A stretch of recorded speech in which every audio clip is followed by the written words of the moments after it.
We've got some rain coming, and I'm gonna see if I can plant. We've got an area in our pasture which got infested with an invasive grass called Kogon grass, and we've been battling it. This is the second year now, but here's what it does. It sends out these seed heads, and I'm gonna go ahead and pluck them so it can't spread.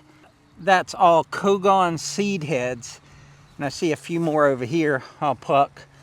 But that whole area was just like these seed heads here. It all turned white. That's the Kogon seeds. So we're trying to keep them from spreading, but that was the big area. And we have, as I spin around here, we have 5 or 6 acres out here, of which I'd say 5 acres is hayable, or we're able to cut hay from it.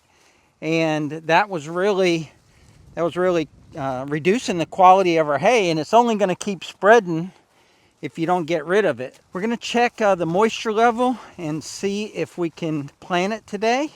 Gosh, here's another one of those seed heads. This one's a lot fluffier. That one's ready to spread some Kogon. All of them have a little hair on them so the wind can catch them and spread them. Bad news right there. Here's another weed that cropped up I didn't even know we had, and it makes a red seed head. And you can see it a lot in the pastures around here where it's taken over people's pastures. So whenever I see this one, I pluck it as well. So we mechanically tilled it last year thinking we could kill Kogon, but then we found out it's kind of a rhizome type of thing where you can kill the top, but the roots still grow, and it got thicker. So then we sprayed it, and that got rid of it. I mean, it died, and then we planted it all in a food plot mixture, and that grew really well. Deer were in here eating all the time. But now it's time to return it to pasture. And I tilled it just to kind of kill off that rye and those other grains that were planted out here, because I've got a great machine to plant this. And I tested it the other day. It was sent to us by Tractor Tools Direct, and it's going to leave this just perfectly flat. But I just wanted to make sure it wasn't too wet to use it, because I bought some seed, and once I spread that seed down, that's it's game over. I don't want to buy seed twice, but it looks good. So I think we're going to go ahead and spread the seed and then go get the power harrow, that's what it's called, and in one pass it'll look perfect. It'll look like a baseball, what is it called, infield. The power harrow has a seeder attachment with it, and that would be a truly one pass machine. But I've got real small seed. I don't have a lot. So what I'm going to do is I'm going to plant Pensacola Bahia grass to match the grass that we have out here. And then I'm going to use a nurse crop of brown top millet.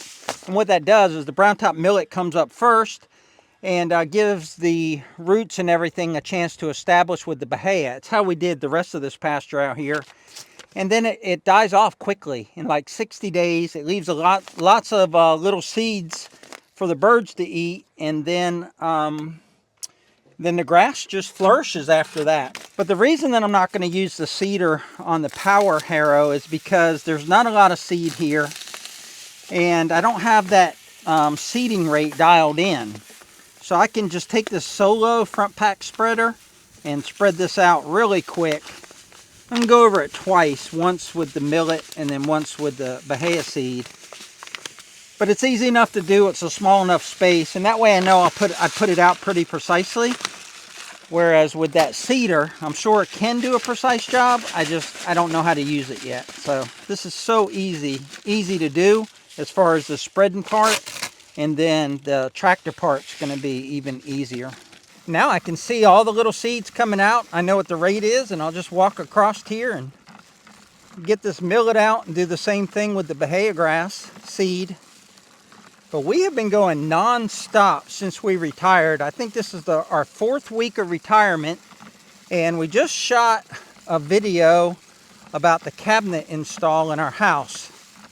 And they're putting in the tile right now. So the house is only a few weeks away from being 100% done, lived in. I think you get the occupational certificate or whatever it is. It's called, certificate of occupancy. You get that, that should be no problem to get, and we could be living in that house in about a month. and it's kind of surreal. A lot of things happening for me and Deb in a short period of time, as far as building our first ever custom home, retiring, and just being out here on the property full time, making videos for you guys. I mean, that's what I do almost every day. I make a video. This has been a glorious month, and it's starting to feel and set in that this isn't a vacation and that we have to return to work in a few weeks. This is our life now. Just love being outdoors and now having the freedom to do it, and knowing that if I don't get to it today, I'll get to it tomorrow, and it's no big deal, right? It's not the end of the world. Because many times I've wanted to do a video or do a project, and the season just passes by before I can even get to it. As much as I like using a tractor and getting work done with a tractor, it's also, I get some exercise with this too. Get my steps in, but more importantly, I get the seed rate that I want. Not too much, not too little. And I control all that with the gait on this spreader, and how fast I walk and how fast I turn this handle. What's going to be great about having a nurse crop is that you'll be able to see it green up and show something here, whereas the Bahia grass takes a long time to germinate and start turning green. It's a real small whisper looking piece of grass that comes up, and this at least gives them satisfaction that I planted something and it'll green up and look like I planted something. I checked the camera, and it was 8 minutes for me to walk that plot, and it'll take me 8 minutes to do this with the Bahia seed. I won't make you guys watch that. Same process that I did last time. Walk across there, have the gate opening, the same on the cedar.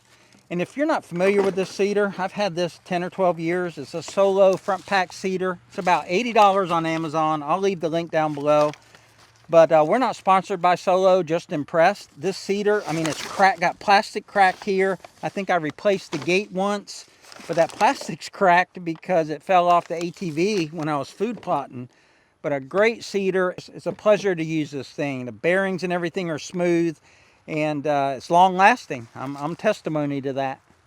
It's all seeded now, and I may not have mentioned earlier, but the seeding rate is about 3 pounds per acre. So we put double the amount of seed as far as the Bahia grass, if not triple the amount. But I'm okay with that because I want that really thick, and for that to choke out anything else that might want to come up. I think we've got the invasive grass under control, but because that land has been opened up, there's just generations of weed seeds in there in that seed bank. It's amazing because this was all pine trees, and you would have thought there were no weed seeds left, right? But they sit in the ground for decades or eons. They sit in the ground for a long time and just wait for the perfect opportunity of moisture and sunlight to come out and become a weed. Now, this part should be fairly quick and easy, but Deb says that's always my famous last words. But barring a breakdown, I don't see how this takes more than a few minutes. So this is a pretty loud tractor, and really the transmission's what's loud about it. So do you guys wear hearing protection when you are on your tractor and using it? But I've got many sets of hearing protection, but I always keep my best ones on the Kubota. The most comfortable ones and the ones with the most noise reduction. I've got a complete separate video on the operation of this power harrow, but I'll show you real quick how the tines are vertical. And these are the spindles to the tine, so it spins this way as opposed to a rototiller that spins this way. This spins that way, and that roughs up the ground, tills it up, and if we were using the seeder, this would drop the seed through these seed tubes here into the tilled ground, and then this mesh roller, very much like a cultipacker, would pack it in. But we're not going to be using the seeder part, so we'll till, and my seeds are already in the dirt, so that the seeds will get tilled and then they'll get packed. And that's all they need. People try to overcomplicate things, I think, when it comes to seeding, where I could have actually just put the seed on top of the grass that was there, but I pre-tilled it because it was so hard. But I've never used a power harrow before to do this, but in the back when I was testing it, it left a perfectly flat and level packed seed bed. So I think it's going to work out great. Sun protection going on. I guess I should have gloves to protect my hands too, but I'm not going to be out here this long or that long. I'm excited to show you how flat this leaves it, because in the last video I did, the sun was setting and the shadows were on it and you couldn't see how flat it was. I'm going to try and start those tines right where this grass meets the dirt here. And because they spin like that, they tend to get choked up with some grass, and leave more grass on the top than a rototiller. Also, it's dustier than a rototiller because it doesn't go real deep and bring up the moisture from below. It just stays on top, those top couple of inches, so it raises a little bit more dust. Let's give it a shot. It's 540 RPM, so it's pretty much as fast as the tractor will go as far as the engine. All right, here we go.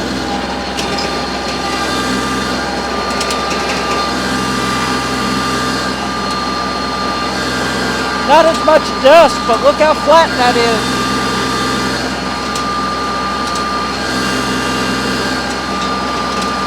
That's perfect. Absolutely perfect.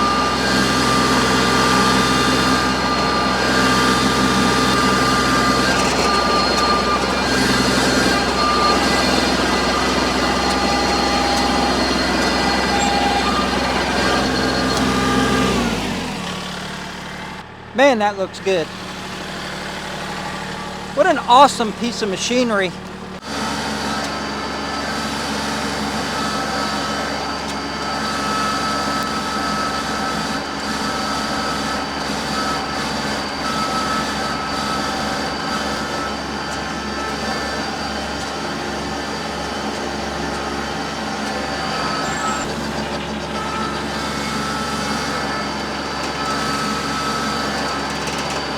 Look at that. So awesome.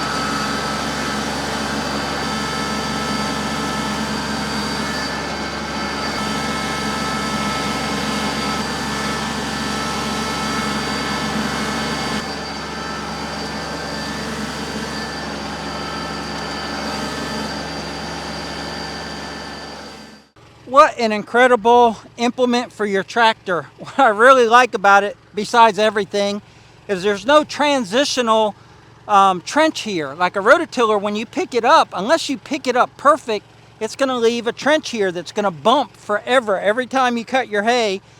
But this doesn't. I tilled right into the grass a little bit over here. I actually went into the grass, and it's just perfect transition. And then coming the other way, going away from the camera, it's absolutely perfect, like the way they do on a road when they patch an asphalt road, and they make the transition perfect.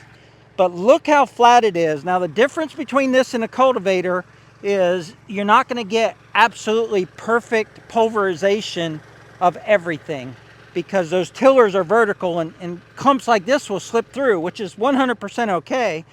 But because it has like a bar in behind the tillers, it flattens, and then that packer pushes down. So while I walk across it, it compresses a little. It's not fluffy like a tiller, and it is absolutely, I think, a perfect seed bed for the grass seeds that we planted. Nothing's too deep, nothing's too shallow. Once it rains and fills in these little tiny voids and everything, this will probably be the smoothest part of our whole pasture. And I've just been totally impressed with all the equipment that I've gotten from Tractor Tools Direct. This is Ibex equipment. They're a reseller of it. But it's not just their equipment, it's their support and their knowledge.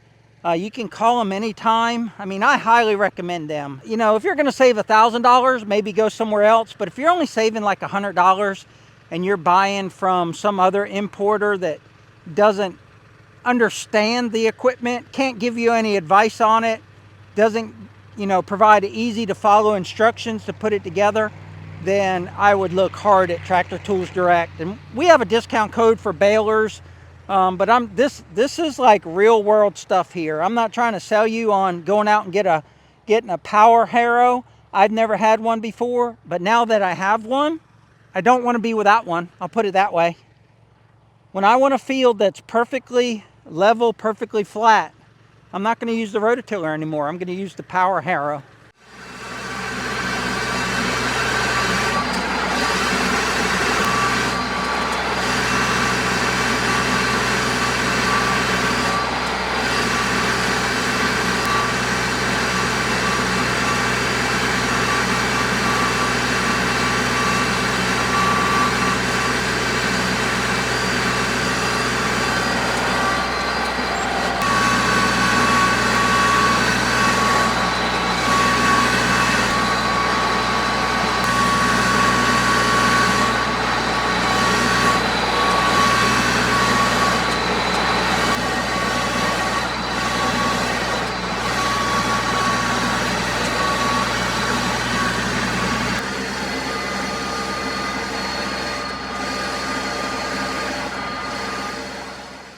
Alright guys, that's going to wrap up today's video. We appreciate you guys watching.